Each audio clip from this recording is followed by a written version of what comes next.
देश में आखिरकार क्यों जरूरी है देशद्रोह का कानून और इसे क्यों नहीं हटाया जाना चाहिए कि धारा 124A यानी कि राजद्रोह के मामले पर भारत सरकार को रिपोर्ट सौंपी। आखिर राजद्रोह कानून को बनाए रखने की देश में जरूरत क्या है, बात उस पर। अब बात राजद्रोह कानून आखिर क्या है और इसकी ऐतिहासिक पृष्ठभूमि क्या है। आखिर ये आईपीसी की धारा 124A है क्या। नमस्कार, मैं सौरभ और आप देख रहे हैं द न्यूज प्लग। देश में आखिरकार क्यों जरूरी है देशद्रोह का कानून और इसे क्यों नहीं हटाया जाना चाहिए, आज बात उस पर। 2016 में गृह मंत्रालय ने विधि आयोग से भारतीय दंड संहिता की धारा 124A के उपयोग की समीक्षा करने और उसमें संशोधन के लिए एक सुझाव मांगे थे। हाल ही में 22वीं विधि आयोग ने भारतीय दंड संहिता की धारा 124A यानी कि राजद्रोह के मामले पर भारत सरकार को रिपोर्ट सौंपी, जिसमें कुछ संशोधन के साथ राजद्रोह के कानून को बनाए रखने का सुझाव दिया गया है। चलिए तो अब बारी बारी जान लेते हैं कि विधि आयोग की वो रिपोर्ट में सुझाव क्या है। विधि आयोग की रिपोर्ट में इस बात का जिक्र किया गया है कि गैर कानूनी गतिविधियां अधिनियम यानी कि UAPA और राष्ट्रीय सुरक्षा अधिनियम यानी कि NSA जैसे कानूनों का अस्तित्व धारा 124A में अपराधों के सभी पहलुओं को कवर नहीं करता है।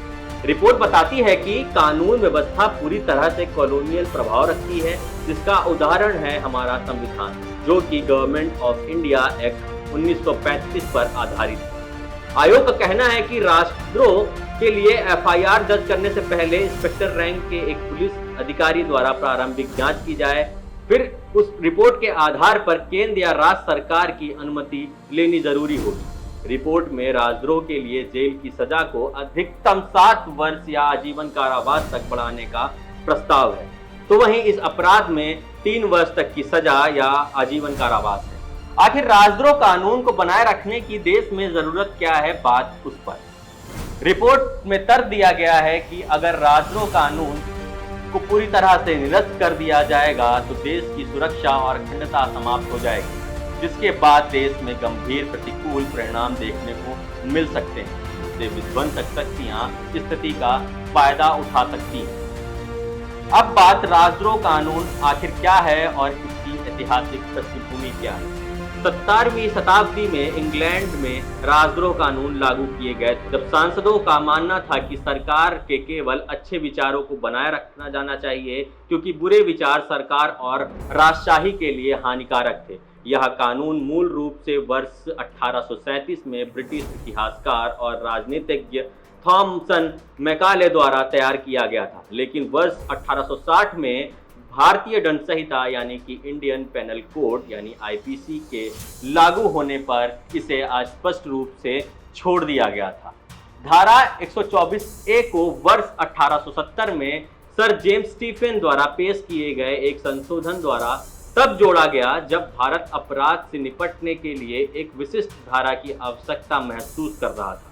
वर्तमान में राजद्रोह भारतीय दंड संहिता यानी IPC की धारा 124A के तहत एक अपराध है। आखिर ये IPC की धारा 124A है क्या। धारा 124A देशद्रोह को ऐसे परिभाषित करती है जो भारत में विधि द्वारा स्थापित सरकार के प्रति घृणा या अपमान पैदा करने का प्रयत्न करने पर इस्तेमाल होती है। हालांकि घृणा, अपमान और असंतोष उत्पन्न करने का प्रयास किए बिना की गई टिप्पणी इस धारा के तहत अपराध नहीं मानी जाती। अब जान लेते हैं, अगर आप पर राजद्रोह लगता है तो आपको क्या सजा हो सकती है। पहले तो राजद्रोह गैर कानूनी जमानती अपराध है।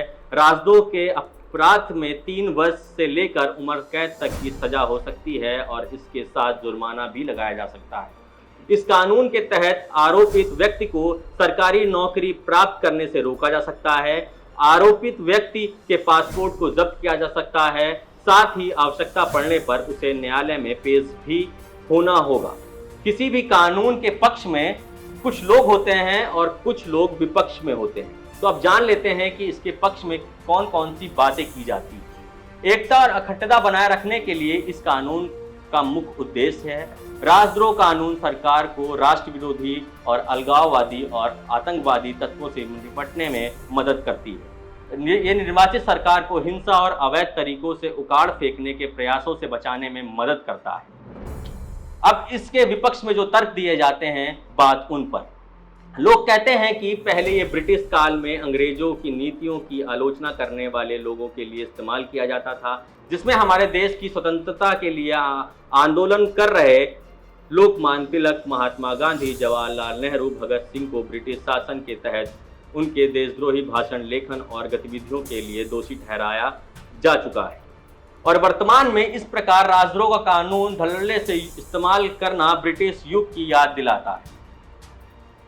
एनसीआरबी की रिपोर्ट बताती है कि वर्ष 2021 में देश भर में 76 राजद्रोह के मामले दर्ज किए गए थे, तो वहीं 2020 में इन मामलों की संख्या 73। आप हमारी इस वीडियो पे क्या कमेंट रखते हैं, हमें कमेंट बॉक्स पर लिखकर बताएं। अगर आपको हमारा ये वीडियो पसंद आया हो तो इसे लाइक शेयर जरूर करें। अगर आप हमारे चैनल पर नए हैं तो चैनल को सब्सक्राइब करें और बेल आइकन को प्रेस जरूर करें।